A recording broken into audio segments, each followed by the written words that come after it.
மெய்யாகவே மெய்யாகவே நான் உங்களுக்கு சொல்றேன், நீங்க அழுது புலம்புவீங்க,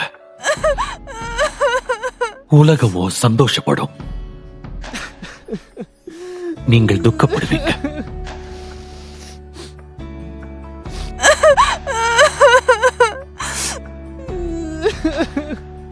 ஆனாலும் உங்கள் துக்கம் சந்தோஷமாக மாறும்.